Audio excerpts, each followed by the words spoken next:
got to the Olympics, and we then got to the Olympics. yeah, We're going to go to Australia's we brand did for a 12 minute. years in the Olympics, and then there was this. Okay, well, I've promoted Australia in one sector, sport.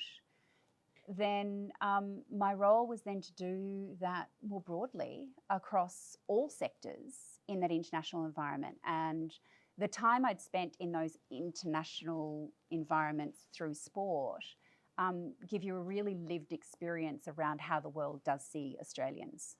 And you are representing your country when you're in a forum with, leaders from other National Olympic Committees, in my case.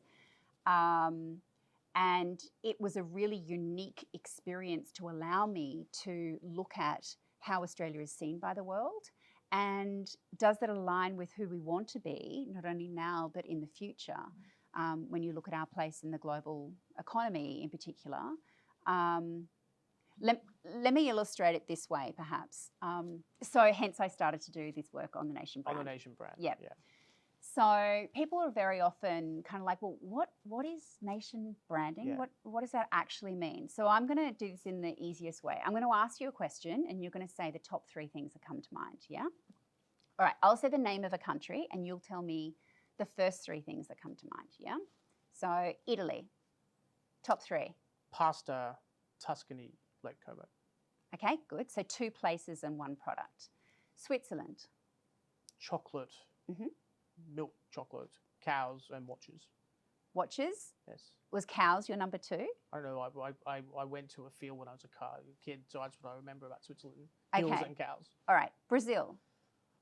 Havaianas, Mm-hmm. football, and dancing.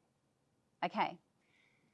So that This is the illustrates strangest for game me. show I've ever paid. No, but it's really good. So if I was to say Australia to someone who was in another country in the world, chances are they're going to say something like beautiful peaches, lovely, warm and welcoming people, and furry, unique, cuddly animals, either kangaroos or koalas. That's kind of about as best as we get in terms of the rest of the They world. wouldn't say view of opera Australia. house. They wouldn't say Maybe. bridge. No? Maybe depends. So, of course, your perceptions of a Interesting. country are informed by your personal experience as well as what you see on the news and kind of the bump effect when the rest of the world bumps into you. And sport is very often an avenue by which we do bump into other countries, as is, arts, but also if the sharks are eating English people when they're here, that's that right. kind of informs it. Well, so just a silly story here, but I never really thought much about it. I grew up in Hong Kong, so I didn't really thought much about Australia until we came on holiday here in 1991. And so, of course, it was koalas, it was indigenous culture.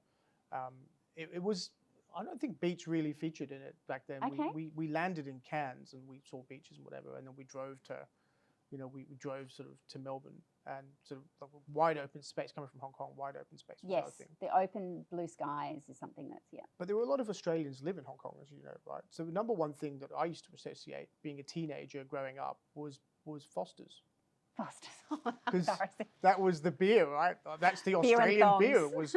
It was the flag was on there, and of course, when I actually moved to Australia for university, and realised that Foster's actually doesn't exist in Australia. Well, we don't drink it. And Yeah. we don't drink it. And it's like, oh, okay. So that's But we do eat brand Vegemite. thing. Oh, and of course rugby, because of rugby sevens. Yeah. Right? The Australians will always play rugby sevens. So how the rest of the world perceives us is sometimes random and sometimes can be more staged and more deliberate. So in the countries that we spoke about, Switzerland, Italy and Brazil, you were able to name a product that each of those countries produced. Havaianas, pasta, watches and chocolate. Yeah. The trouble with Australia is very often people are associating can only associate with tourism offerings. So it's anchored deeply in one sector, which is dangerous for a global, an economy to be anchored so heavily, its reputation in one sector. So Australia's a great place for me to go on holidays, but I'd never think of buying an Australian product or service. And in a global economy, particularly in the emerging sectors, if we want to continue to be relevant to the global marketplace, we need to be known for having capabilities in those areas and sectors beyond Foster's beer.